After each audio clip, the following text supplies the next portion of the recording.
Et voilà, bonsoir ou rebonsoir, selon que vous avez passé toute la journée ici à regarder Richard Wagner et Richard Burton. Voilà, donc comme promis tout à l'heure, c'est lors d'une petite conversation avec le réalisateur de ce film tout à fait étonnant, tout à fait hors norme par sa longueur et pour un certain nombre de choses. Alors, ben, merci à Tony Palmer, réalisateur de Wagner, de nous rejoindre. Come with us, Tony. I'm coming. And welcome. Complicated, this microphone. Alors, en quelques mots, pour ceux qui étaient éventuellement pas là tout à l'heure, Tony Palmer est quelqu'un d'assez extraordinaire dans le monde du documentaire. Tony, en un peu plus de 40 ans, a réalisé 120 documentaires consacrés à des artistes, la plupart des musiciens de genres extrêmement différents, puisqu'il a connu personnellement et consacré des documentaires aux Beatles, à Jimi Hendrix, à Eric Clapton, à Leonard Cohen, à Frank Zappa, et aussi à Stravinsky, Maria Callas ou à Richard Wagner. Donc c'est un parcours étonnant et on va essayer d'en parler un petit peu. It's only because I'm so old. But a lot of people would like to achieve as much in 40 years. Je crois que tout à l'heure j'ai compris que les gens comprenaient vraiment bien l'anglais, donc je ne vais pas traduire probablement tout ce qu'on entend.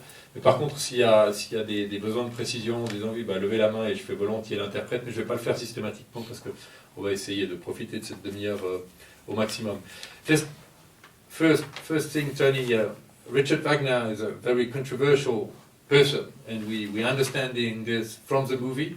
He has become even more controversial afterwards because of la récupération.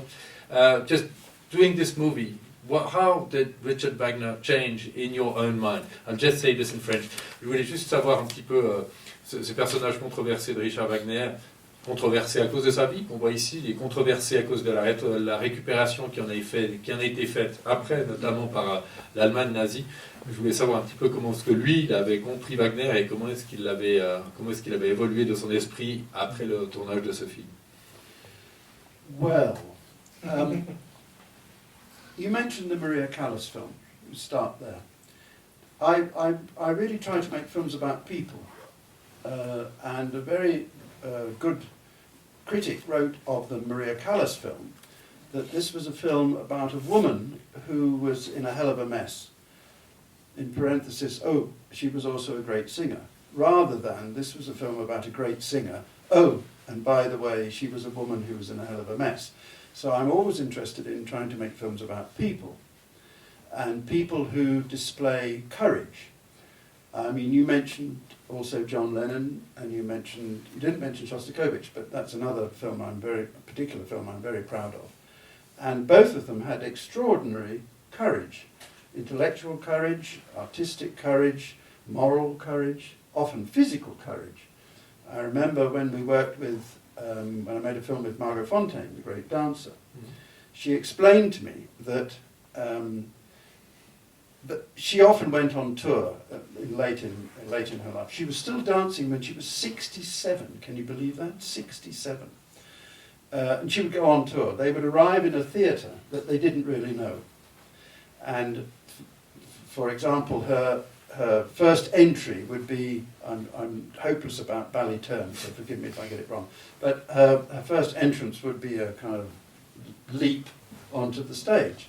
Now, if the stage had not been cleaned properly, or the stage had a little nail sticking up, or something else was wrong with the stage, and she landed on the nail or she slipped, she could break her ankle and her career was over. So in that one single movement, that took enormous courage. So it's courage that attracts me to particular people. And also, it's people, not, oh, they happen to be a composer or a playwright or a poet or whatever it is that I'm making a film about.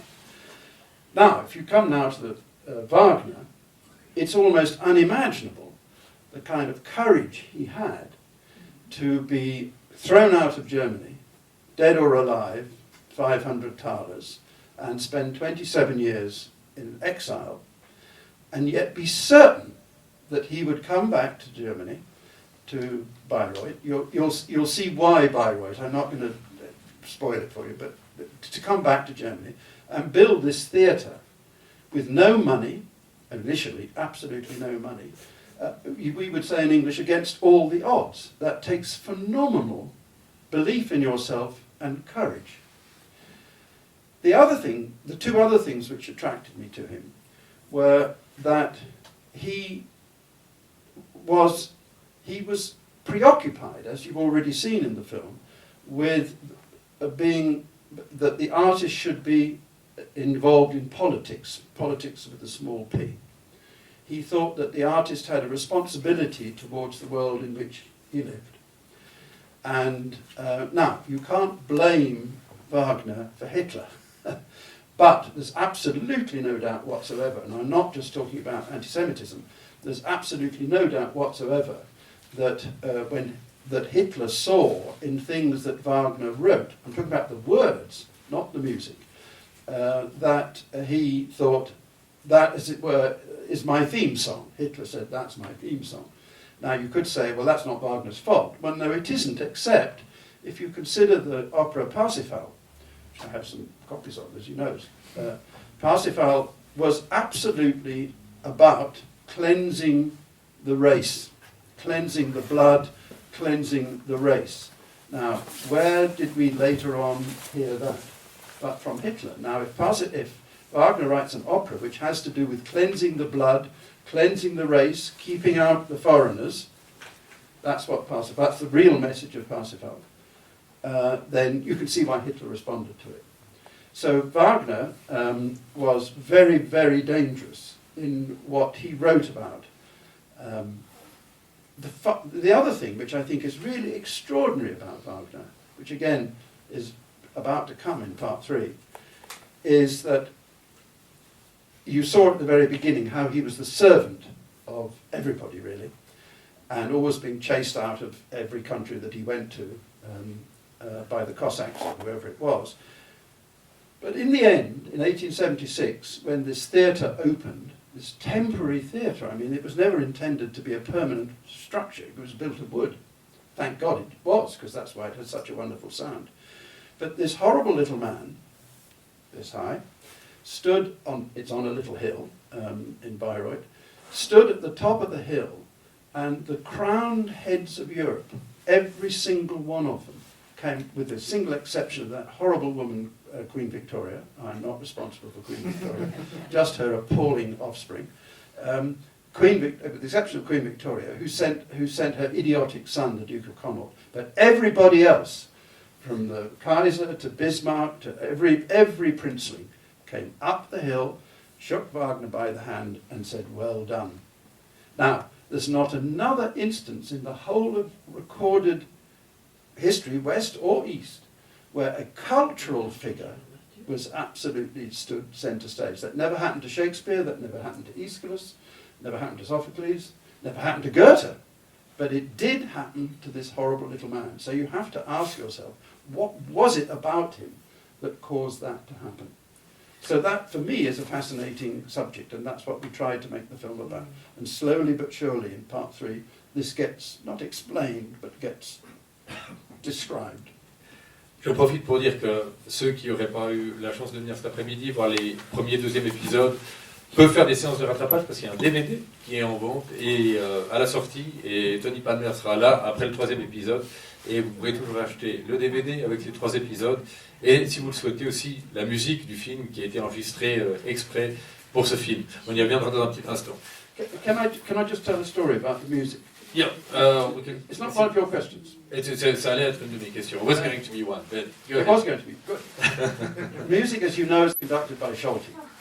I'd worked with Schulte half a dozen times before we made this film. And I thought, well, I'm making a film about Wagner. Schulte is the greatest Wagner conductor of that time, probably of all time, or one of the greatest conductors of so we have to have Schulte. Now, I didn't know how long the film would be, but I knew it would be a big film, so I knew I needed a lot of music. So I kept thinking to myself, we can't afford Schulte. I mean, I don't know what his concert fee was, but I mean, even then, in 1982, it would have been at least £10,000 per concert, per session. And, you know, we needed a whole week of sessions. So I went, I telephoned his wife, and said, I need to talk to George about doing the music for the bar. Oh, come up and have supper, she said. So went up and had supper, and George, in fact, was cooking the supper. Val was sort of busy pouring the champagne, so that I was so drunk I didn't know what I was going to agree to, but George was cooking the supper. At the end of the meal, Valerie, Lady Schulte, was sent from the room, so there's just me and George Schulte on the kitchen table. And you know his voice, I think. He leant across the table, he grabbed my hand, he said, Tony, wie du deal? So I said, no, wait a second, George, you don't know what I'm going to ask you. No, wie du deal? So I said, yes, George. Now, I have to explain, big film, many sessions, 1 week to record. Oh no, wie du deal? But he wouldn't tell me what the deal was. So eventually I had to say, okay, George, tell me what the deal is. And he said, if I agreed to have his daughter, one of his two daughters, playing Wagner's daughter Isolde, then he would do the music. And I said, it's agreed. Now, George, do you want to talk about money? No money. So he did it for nothing. He did it for nothing in order to get Claudia, his daughter. Don't forget George, Hungarian, immigrant, and his daughters eventually went to Oxford University. That was more important to him than any one of the 32 Grammys that he won, the fact that he got his daughters into Oxford. Now, part of the deal was also, George said, I want to come when you're filming. You're about to see this scene, so think of it, remember it when you watch the scene. I want to come when you're filming. I said, fine. So one of the places that we filmed in was Triebschen, the house just along from here, in Lake Lucerne. And it's not a very big house, but the downstairs, you can literally walk all the way through the rooms. You can do a kind of circular tour. So we worked out this shot where the camera begins and you're looking at Wagner conducting and with Cosima, and then Cosima walks towards us and then walks round the whole room, the whole house, and in each room they're rehearsing a different bit of Rheingold. So you hear trombones, you hear and so on, you'll hear it. And I said, and George was there, Schulte was there, and I said and at one point Cosima, Vanessa Redgrave, had to pick up the child who was George's daughter. So I said, George, if you sit in that corner, because the camera's going to come right round 360 degrees, we won't see you. But you have to sit there, and we're recording sound, so no problem. So he sits in the corner. So we start. Close up of Richard Burton conducting. You'll see it in a minute. Camera comes slowly back, and you see Vanessa doing this to this group of musicians, do that to these group of singers. Then she picks up this little girl. And no sooner had she picked up the little girl, we're recording sound, then I'm walking backwards with the camera. I hear Schulte in the corner saying, Claudia, smile! So I said, George, he said, it took us 4 takes before George understood that he couldn't shout, Claudia, smile. As he picks up Claudia. Bon, il y a plein de bonnes histoires à raconter au sujet de ce film. Ce film a été réalisé pour la télévision, mais en grande partie avec les moyens du cinéma. Donc il est passé à la télévision à l'occasion des 100 ans de la mort de Richard Wagner en 1983, mais il a été filmé en Panavision avec une caméra 35 mm, à la base c'est du film. On est vraiment à la rencontre des deux mondes, et c'est vraiment comme ça qu'il faut voir ce film, sur un écran large, dans un cinéma. C'est comme ça qu'on le voit le mieux. Et une des marques de la qualité du film, c'est le chef opérateur du film. Le chef opérateur du film, c'est quelqu'un qui a tourné avec Bertolucci, qui a fait le dernier tango à Paris. J'espère que vous venez de temps en temps à la Cinémathèque pour voir la rétrospective qu'on consacre en ce moment à Bernardo Bertolucci. C'est aussi le caméraman de Coppola pour Apocalypse Now. Donc c'est quelqu'un de tout à fait remarquable pour faire un film de télévision. Well, it wasn't, I mean, we never thought of it as either television or the cinema. It was just a film. And Vittorio was, was this great. I think he'd won 4 Oscars by the time we made this film. He won lots of things for this film as well. But sorry, I thought somebody asked me a question. We always imagined it on a wide screen. But of course, when we filmed it in 1982, television was 4:3. It was small. There wasn't widescreen television. So the worst thing that happened quite soon after we finished the film was that the idiot distributor, and there are many idiot distributors, but this one was even more idiotic than most idiot distributors, decided that he could, and I didn't own the film then, he could decide which bits of the picture we would include. And in the original television versions, it was horrible. I mean, you would see just the end of Richard Burton's nose, or the shot, which I think you've seen, of Olivier, Gielgud and Richardson. He couldn't get them, the guy who did the 4x3, he couldn't get all three of them in. So I think we just had Olivier and Richardson. So you kept hearing Gielgud talking and you couldn't see him. It was completely brainless. And so that was the first disaster. And then the American distributor, he said that because originally there were VHSs, there were no DVDs. So he produced these VHSs. So when the possibility of having a DVD release came in the United States, what he did was he copied off the VHS onto a DVD. So the quality was absolutely unspeakable.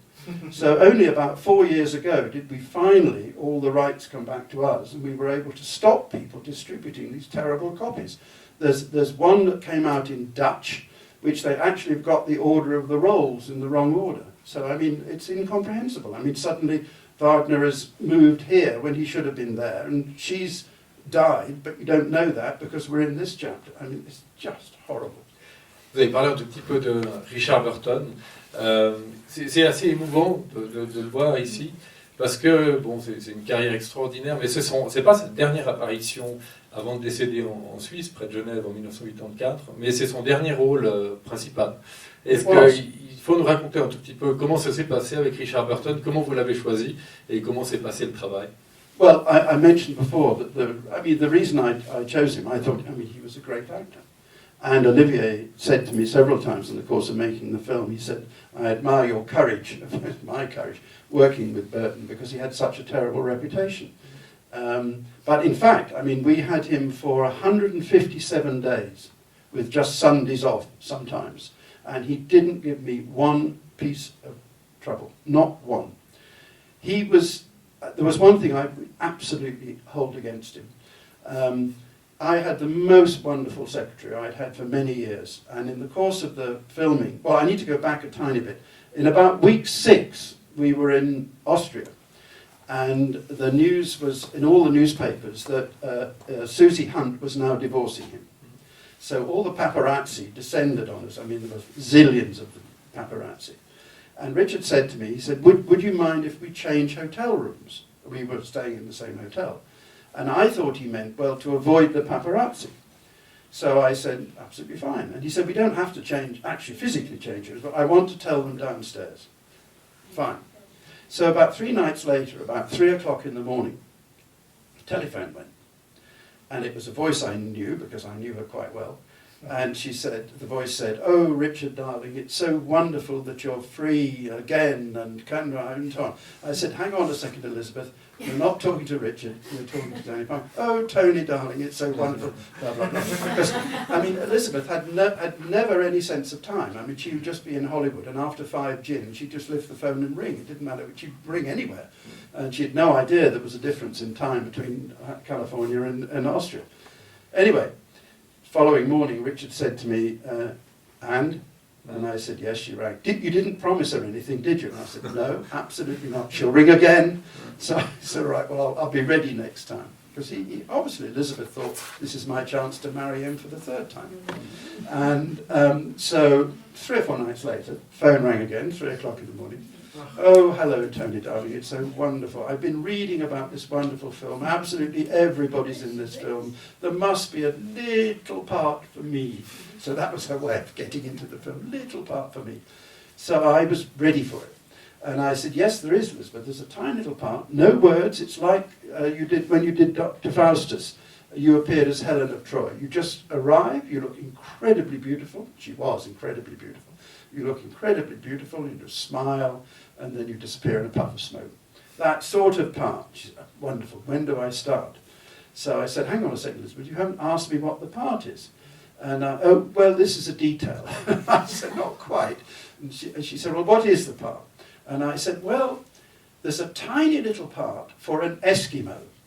And quick as a flash, Elizabeth said, "I've always wanted to play an Eskimo." I mean, you couldn't beat her, really. I mean, she did, in fact, come and much later, and she was absolutely wonderful. Anyway, Richard is now divorced. This is the one thing I had against Richard. About 2 or 3 weeks later, he kind of sidled over to me like this and said, I won't do his voice. He said, "I've got a couple of letters I need typing. Could you lend me your secretary?" I said, "Richard, you talk to her every day. Go and ask." "Oh, no, I couldn't do that. No. So I said, right. So I said to Sally, "Richard's got a couple of letters. Would you like?" "Yes, no problem at all." So following morning, I said, "What happened?" And she said, "Well, I turned up. I typed a couple of letters out. He signed them. I didn't even get a cup of tea." A week later, Richard sidles over to me again and said, "I've got 3 or 4 letters. I'd like you." I said, "Richard, please go and ask her. You talk to her." No, I couldn't do that. So, Sally, no problem. "What happened?" I said. "Well, this time I turned up, I typed the 3 letters, and I signed them, and he signed them, and this time I did get a cup of tea." Another week, "I've got a few letters. Richard, for God's sake, just ask." No, I couldn't do that. So I saw Sally the following morning and said, "What happened?" She said, "You'd better not ask." And of course they got married about 6 weeks later.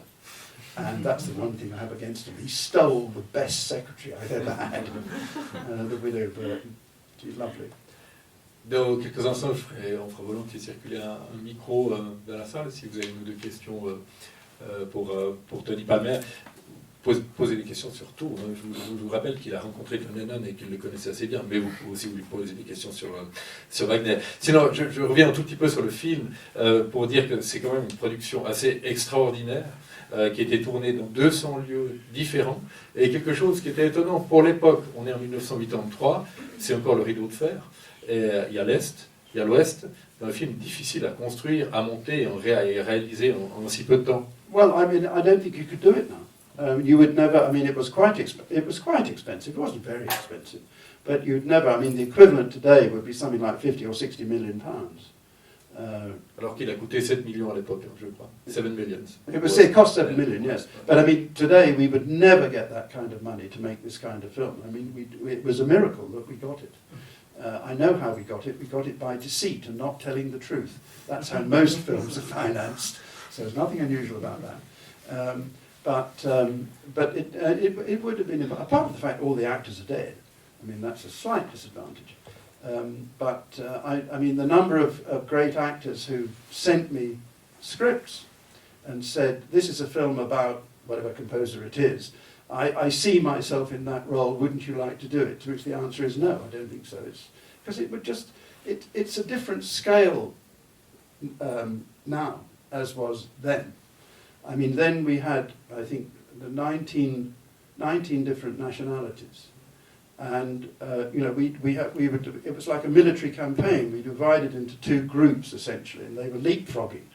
So, we'd have one group that, as it were, was doing Lucerne, and then the next group would move on to the next location, because we had to film every single day, and we couldn't get one day behind. If we got one day behind, we would lose various actors. So it was in that sense, it was a real problem. But it was just an incredible experience. Please ask a question, otherwise I'll go on. Il y a un micro, là, je peux utiliser, c'est même une bonne idée si vous voulez bien, parce qu'on vous entend mieux et on vous entend jusqu'à l'arrière de la salle.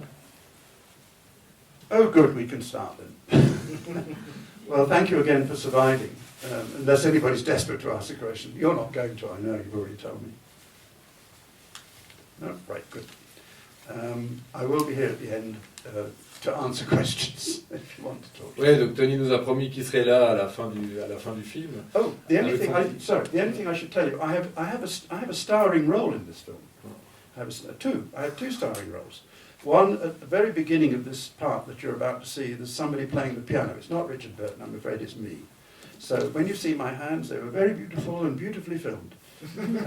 But I'm the pianist. Every time you see a pianist, it's me playing the piano, very badly, but I was playing piano. And then the second thing is, we had a conductor who had to conduct a bit of Don Giovanni, you'll see it eventually, towards the end of the film.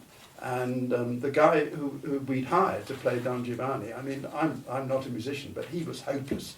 So you'll see me in a very silly wig conducting Don Giovanni. That's my great contribution to this film. Et bien voilà, merci beaucoup. Thank you very much to be with us. Pleasure. It was a privilege. À vous tous, à ceux qui ont fait toute la journée, bravo, bonne continuation, belle projection et à tout à l'heure.